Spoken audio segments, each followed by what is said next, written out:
Hello guys, in today's video, we're gonna check out the best compact cameras under $500 in this year. I made this list based on my personal opinion, and I've tried to list them based on their price, quality, durability, and many more. To find out more information about these compact cameras under $500, you can check out the description below. If you want to get a best quality compact cameras under $500 according to your needs, then watch the video till the end, and then decide to buy.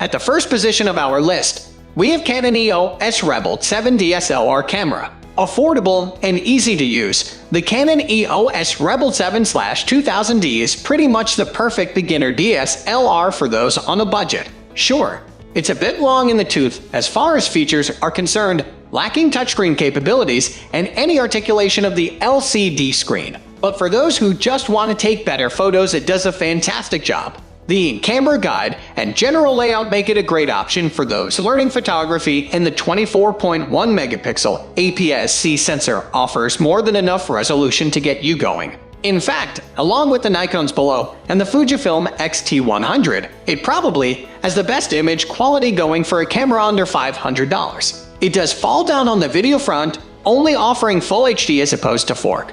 But some compromises must be made. Its continuous shooting is also a bit on the slow side, but this shouldn't hold a beginner back too much. Moving on to the next at number 2 with Nikon D5 1224.1 MP CMOS digital SLR camera. The Nikon D5 1200 is slightly more expensive than the Canon EOS Rebel 7 due to the fact it doesn't come with a lens. But it does offer a number of advantages over its cheaper competitor. Like the 7, the Nikon D5 1200 delivers excellent image quality from its 24 megapixel APS-C sensor.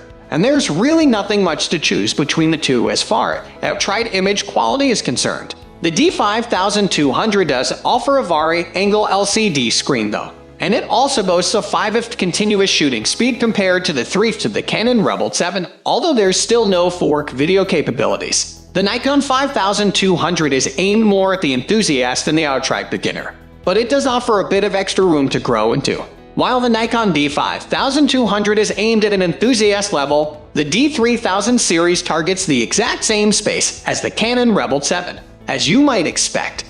There's very little to choose between them. Both produce excellent 24 megapixel images, although the Nikon D3500 does have a slight advantage in the autofocus, 11 vs 9 and continuous shooting, 5 vs 3 department. Continuing with the similarities, the D3500 also has an in-camera guide to teach beginners the fundamentals of controlling a camera. And like the other DSLRs on this list, it also only shoots Full HD video. If you're choosing between this and the Rebel 7, it's basically a toss-up, and you should go with whichever system you feel most affinity for. The number 3 position is held by Panasonic Lumix G7's 4K mirrorless camera. This is where things start getting a little different. While the DSLRs were all of a very similar quality, the introduction of mirrorless cameras brings about a whole new game. The Panasonic Lumix G7 has a smaller sensor and lower resolution than the DSLRs and the Fujifilm below, and therefore the potential image quality will not be quite as high. Although that being said, the 16 megapixel Micro Four 3 sensor does deliver stunning shots that will do the trick just fine as long as you're not planning on producing huge prints or shooting at extremely high SOS. Where the Lumix G7 excels, however, is in the features and size department. Its features include a gorgeous electronic viewfinder, a vari-angle touchscreen, 4K shooting, and an array of 4K photo modes. It also shoots at up to 8 and has a stunning autofocus system that puts any of the DSLRs to shame. If you're looking for a feature-heavy and portable camera system, this fits the bill perfectly. But it does sacrifice a bit of image quality when compared to the bigger sensor options on this list. Next at number 4, we have Fujifilm XT100 mirrorless digital camera. The Fujifilm XT100 is probably one of the most balanced options on this list, with the 24.2 megapixel APS-C sensor delivering image quality on a par with the trio of DSLR cameras above, but packed inside a portable, lightweight, and aesthetically pleasing mirrorless body. And it does look good. Very good if you're into the retro style of cameras. Of course, there's a trade-off. The feature list for the Fujifilm XT100 is nowhere near as extensive as the Panasonic Lumix G7, with fork shooting in 15th rather than 3rd eye and a modest 6th continuous shooting capability. There are no fork photo modes on offer, and the autofocus system isn't as good as Panasonic's, but for the photography purist, the image quality makes up for this. Not only does it deliver the same outright image quality of its DSLR counterparts, but Fujifilm's famous film simulation modes are also present and correct, meaning a beginner can get a variety of styles straight out of the camera with no editing expertise required. Push to a choice. If I was a beginner photographer, I'd choose the XT100 over anything else on this list. Or you can get the XT200 from Adorama below. The number 5 position is held by Olympus OMD EM10 Mark Roman 3 camera, the little brother to our top-rated vlogging camera of the year. The Olympus OMD EM10 MK Roman 3 is another micro four thirds option that packs a real punch when it comes to features. The image quality is on a par with Panasonic, but some of the features differ a little bit. For example, the Olympus OMD EM10 MK Roman 3's 5-axis and body stabilization is class-leading, and it also boasts a huge 121 focus points, although its overall autofocus performance isn't any better than the Lumix G7. It also slightly ups the continuous shooting capabilities to 8.6 and has features such as live composite mode and focus bracketing. On the other hand, the lack of fork photo mode and post-focus mode that the Panasonic Lumix G7 boast makes this a toss-up between which features mean more to you. In all honesty, you can't go wrong with any of these mirrorless options. The number 6 position is dominated by Canon EOS SM200 compact mirrorless digital vlogging camera. The Canon EOS SM200 doesn't pack the greatest punch when it comes to features, but the 24-megapixel APS-C sensor packed inside the tiny body does allow for DSLR-level image quality that fits inside your jacket pocket.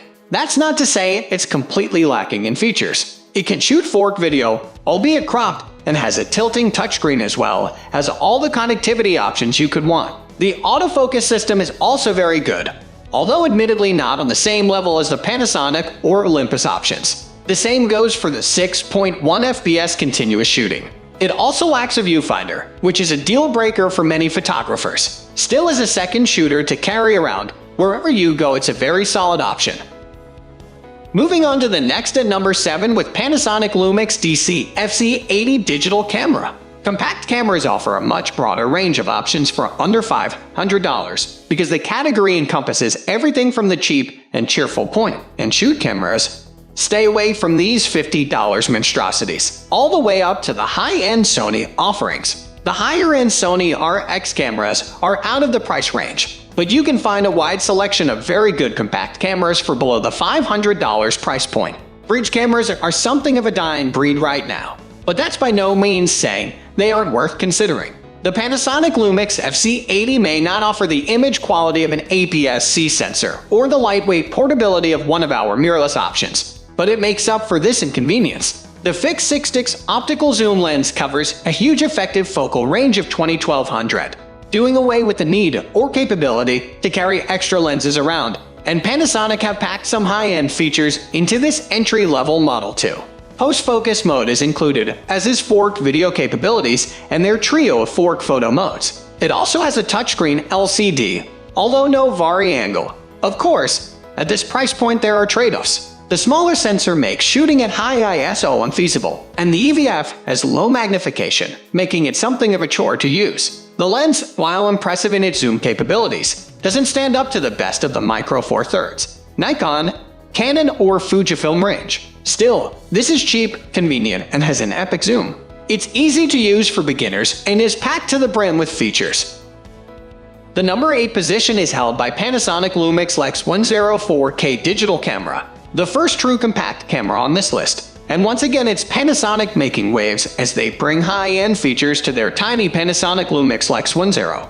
The 1-inch 20.1 megapixel sensor produced magnificent images considering the size of this piece of equipment, although admittedly it simply doesn't stand up to the Micro Four Thirds or APS-C options on this list. It does bring a range of Panasonic's excellent features to your pocket though, including forked video capabilities, their famous trio of fork photo modes, and even a fork post-focus mode, as well as Panasonic's lightning-fast depth from the focus autofocus system. Of course, with compact cameras, one of the deciding factors in performance is the quality of the lens, and the Lumix X10 delivers on that front with a 24-72 f/1.4 lens from Leica. It can focus down to 3x when used in macro mode, and includes image stabilization, so there's no negatives on the lens front. Downsides include the lack of a viewfinder, or ability to fit one, a rather limited range of motion in the LCD screen, and a relatively poor 260-shot battery life.